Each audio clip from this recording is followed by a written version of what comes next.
ஒரு தண்ணி ஸ்டவ்வில் வைக்கிறீங்க, வேக வைக்கிறீங்க, கொதிக்க வைக்கிறீங்க, அணைக்க மறந்துட்டீங்க, தண்ணி ஆவியாயிடும். அது போன தண்ணி வராது. அதே தண்ணியை ஒரு கத்தி மாதிரி ஒரு மோல்டில் ஊற்றி அதை நீங்கள் ஃப்ரிட்ஜில் வச்சுட்டீங்க அப்படின்னா அந்த கத்தி ஷேப்புக்கு வந்துடும். அதை எடுத்து நீங்கள் குத்துனீங்கன்னா கண்டிப்பாக காயம் ஏற்படும். உணர்ச்சிகள் இந்த தண்ணி மாதிரி. அதை வெளியே ஸ்பெண்ட் அவுட் பண்ணி முடிச்சாச்சுன்னா அது ஒன்றும் பண்ணாது. ஸ்பெண்ட் அவுட் பண்ணாமல், ஸ்பெல் அவுட் பண்ணாமல் அதை அடக்கி வச்சுட்டு இருந்தோம்னா அது இதை போல் சாலிடிஃபை ஆகி ஆகி ஆகி கொஞ்ச நாளில் நோயாக மாறும். நம்ம உடம்பை பார்க்கறது இல்லை, உடம்புக்குள்ளே இருக்கிற எனர்ஜிஸை பார்க்குறோம், மனசை பார்க்குறோம். ஸோ அவருடைய உடம்புல இந்த அங்கத்துலேருந்து என்ன மாதிரியான ஒரு ரெஸ்பான்ஸ் வருதுன்னா அவருக்கு இது காரணமாக இருக்குங்கிறது தெரிஞ்சிடும். இது டெம்பரரியாக பெர்மனண்ட்டாங்கிறது தெரிஞ்சிடும். அப்போ நம்ம கேட்போம், உங்களுடைய ஜாதகம் இருந்தால் இந்த விஷயத்தை இன்னும் கிளியராகவே நம்ம அனலைஸ் பண்ண முடியுமே அப்படின்னு கேட்போம்.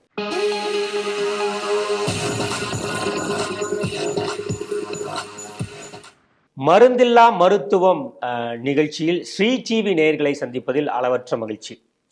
நேயர்களே, நாம் ஹீலர் நிபுணத்துவம் வாய்ந்த திரு முகுந்த கிருஷ்ணனிடமிருந்து பல்வேறு அரிய தகவல்களை கேட்டு பெற்று வருகிறோம்.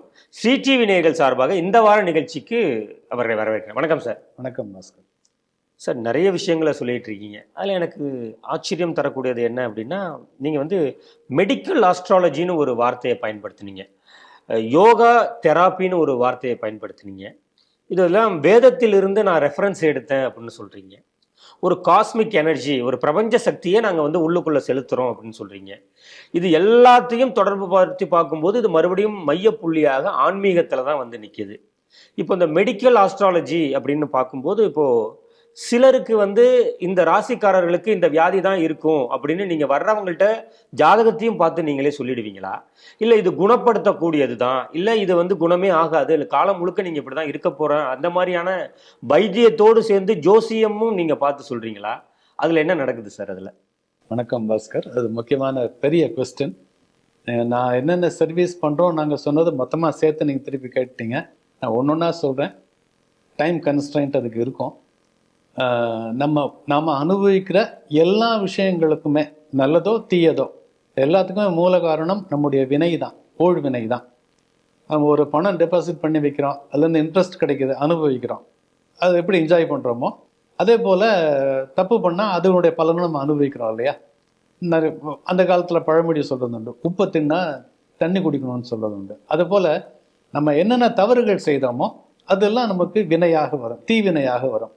என்னென்ன நல்லது பண்ணோமோ அது நல்வினையாக வரும். இந்த தீவினை நல்வினை அப்படிங்கிறதெல்லாம் ஜாதகத்தில் தெரியும்.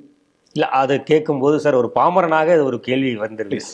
ஒரு குழந்தை பிறக்குது, அது சாதாரண ஏழ்மையான குடும்பத்தில் பிறக்குது. அதே நேரத்தில் அதே குறித்த நட்சத்திரம் லக்னம் எல்லாத்திலையும் பிறக்கக்கூடிய இன்னொரு குழந்தை செல்வந்தர் குடும்பத்தில் பிறக்குது. அப்போ இந்த குழந்தை என்ன தவறு செய்தது, அந்த குழந்தை என்ன நல்லது செய்தது அப்படிங்கக்கூடிய கேள்வி வருது. இந்த கேள்விக்கு பதில் சொல்வா? முதல் கேள்வியை சொல்லி முடிச்சிடவா? சொல்லிடுங்க சார். முதல் கேள்விக்கு முதல் கேள்விக்கு சொல்லிடுறேன்.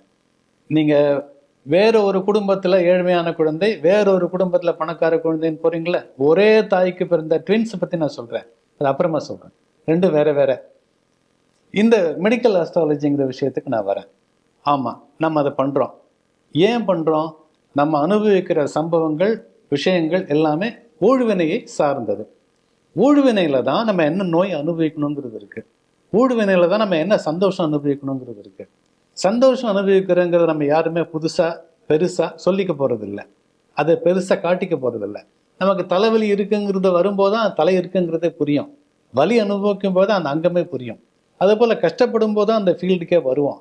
ஆனால் ஃபார்ச்சுனேட்லி அஸ்ட்ராலஜியில் இந்த ஊழ்வினை அப்படிங்கிற விஷயத்தை கண்டுபிடிக்கிறதுக்காகவே நிறைய கொடுத்துருக்காங்க ரிஷிகள்லாம். அதில் வாழ்க்கையில் நடக்கிற சாதாரண விஷயங்கள் இருக்குல்ல, கல்யாணம் நடக்குமா, பிள்ளை பிறக்குமா, வேலை கிடைக்குமா, இப்படிங்கிறது, வீடு கட்டுவோமா, வண்டி வாங்குவோமா, இதெல்லாம் தனி.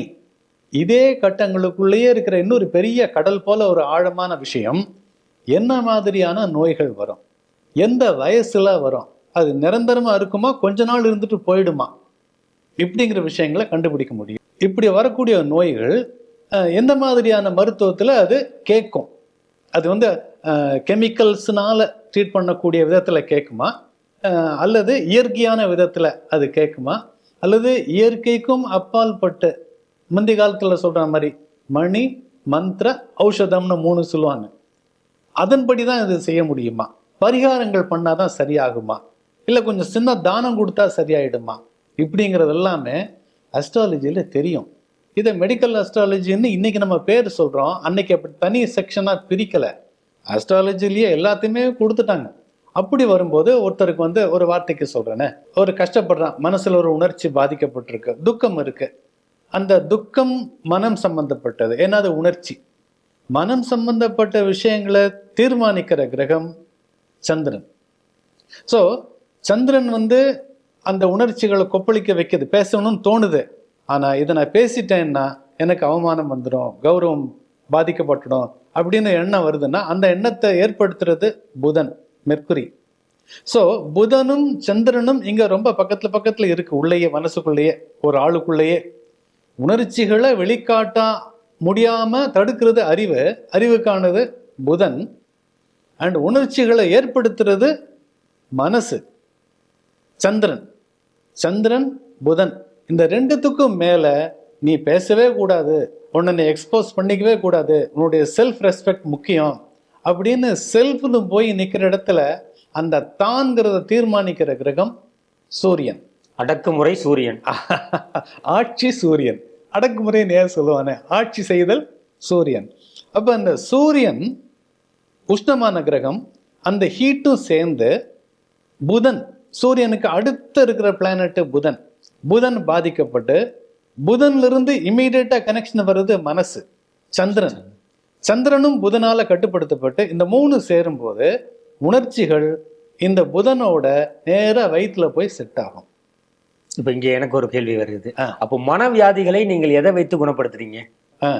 மொத்தமாகவே இந்த மனம், அறிவு, ஆன்மா, சந்திரன், புதன், சூரியன், இந்த 3க்குமே சூரியன் இருந்தா தானே சோர்ஸ் எனர்ஜியே வருது. அந்த செல்ஃப் தானே இங்க பிடிச்சு வச்சுக்கிட்டு இருக்க, பேசாத பேசாத பேசாதன்னு சொல்லி. அந்த செல்ஃப் எனர்ஜி, சூரியன்லேருந்து வர்ற பவர், அதையே அந்த அந்த தோழருக்குள்ள, நண்பருக்குள்ள அதை சேனலைஸ் பண்ணி அந்த தாட்டை வெளியே டிஸ்சார்ஜ் பண்றோம்.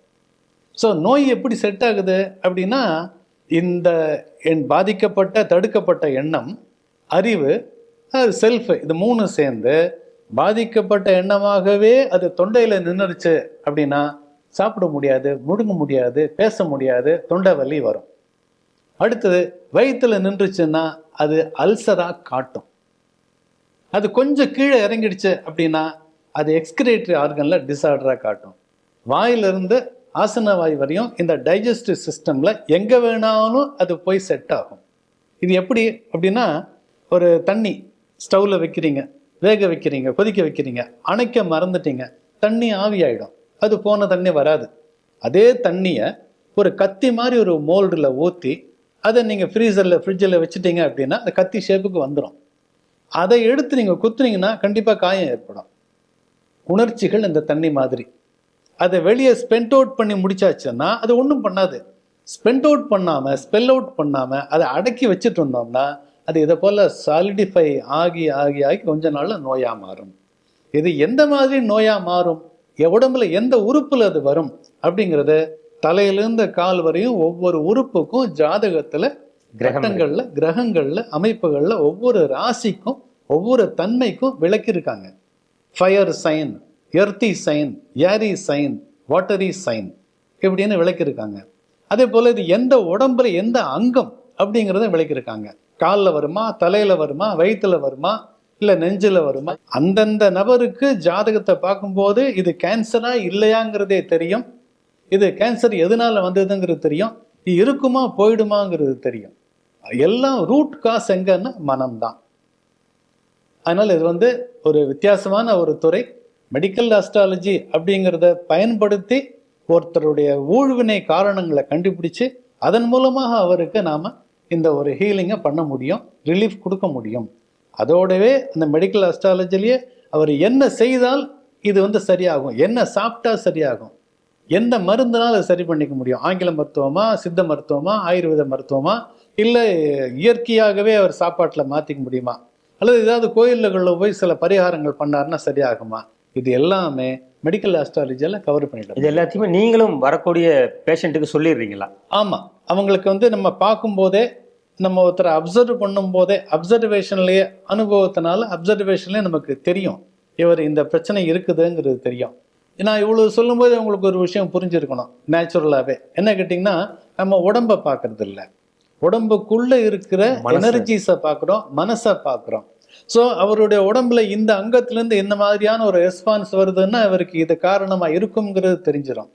இது டெம்பரரியாக பெர்மனண்ட்டாங்கிறது தெரிஞ்சிடும். அப்போ நம்ம கேட்போம், உங்களுடைய ஜாதகம் இருந்தால் இந்த விஷயத்தை இன்னும் கிளியராகவே நம்ம அனலைஸ் பண்ண முடியுமே அப்படின்னு கேட்போம். இப்போ பர்த் டீட்டெயில்ஸ் கிடைச்சா போதும், நமக்கு வேறு ஒன்றுமே தேவையில்லை. பிறந்த நேரம், பிறந்த ஊர், பிறந்த தேதி, இந்த 3 தான் தேவை. அவருடைய ஜாதகத்தை காஸ்ட் பண்ணியாச்சுன்னு சொன்னால் கையோடு அதே பண்ணிவிடுவோம். பண்ணிவிட்டு உங்களுக்கு இது பெர்மனண்ட்டுங்க, இல்லை இது டெம்பரரி தான், இது இப்படி பண்ணிக்கலாங்கிறத நம்ம உடனே அதை பார்த்து விட்டு இந்த நோய் உங்களுக்கு வரக்கூடும்னு சொல்ல முடியுமா சார்? அதையும் தான் சொல்லியிருக்கோமே. ஏற்கனவே ஒரு லிவர் பேஷண்ட் ஒருத்தருக்கும், அதே போல் வயிற்று பிரச்சனை இருந்த ஒருத்தருக்கும் இதை சொல்லியிருக்கோம். முடக்குவாதம் வரக்கூடும் அப்படிங்கிறது முன்னாடியே சொல்லியிருக்கோம். அதுக்கு தகுந்த பயிற்சிகள்லாம் பண்ணி, தலைவலி, தீராத தலைவலி இருந்தவங்களுக்கும் இதனால உங்களுக்கு பித்தம் அதிகமாகிறதுனால அது வருது, பித்தத்துக்கான கிரகம் இன்னது, இது இந்த இடத்துலையே இருக்கு, அதை நீங்கள் இது மாதிரி சரி பண்ணிக்கணும் அப்படிங்கிறது எல்லாமே சொல்லியிருக்கோம். நீங்கள் இந்த மகப்பேறுங்கிற விஷயத்துலையும் வரும்போது அவங்களுக்கு ஏன் குழந்தை இல்லைங்கிறதும் ஜாதகத்தில் தெரியும். அதையும் அந்த ஜாதகத்தை பார்த்து நீங்கள் இந்த மாதிரியான வாழ்க்கை முறையை நீங்கள் கடைபிடிக்கணும், இதனால உங்களுக்கு மகப்பேறு நிற்க மாட்டேங்குது அப்படிங்கிறத கண்டுபிடிச்சிருக்கோம். நேர்களே, நிறைய தகவல்களை சாரோட நம்ம பேசிட்டு இருக்கோம். மீண்டும் அடுத்த நிகழ்ச்சியில் சந்திப்போம். அதுவரை உங்களிடம் வந்து விடைபெறுகிறேன். நன்றி, வணக்கம்.